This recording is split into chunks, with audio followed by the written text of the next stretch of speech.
تفسیر القرآن آج کا سبق سورہ مریم آیت نمبر 83 سے 87 تک۔ اعوذ باللہ من الشیطان الرجیم، بسم اللہ الرحمن الرحیم۔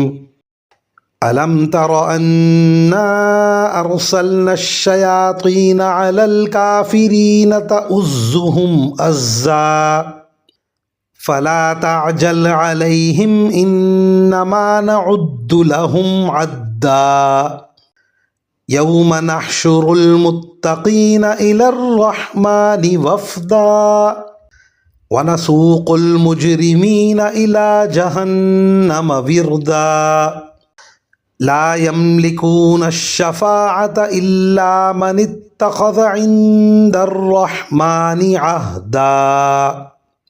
ترجمہ: اے پیغمبر، کیا تمہیں یہ معلوم نہیں ہے کہ ہم نے کافروں پر شیاطین چھوڑ رکھے ہیں جو انہیں برابر اکساتے رہتے ہیں، لہٰذا تم ان کے معاملے میں جلدی نہ کرو، ہم تو ان کے لیے گنتی گن رہے ہیں۔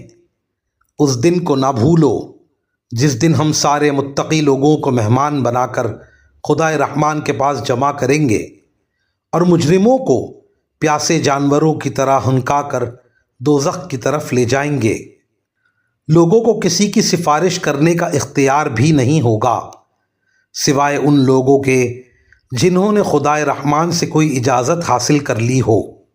وآخر دعوانا ان الحمد للہ رب العالمین۔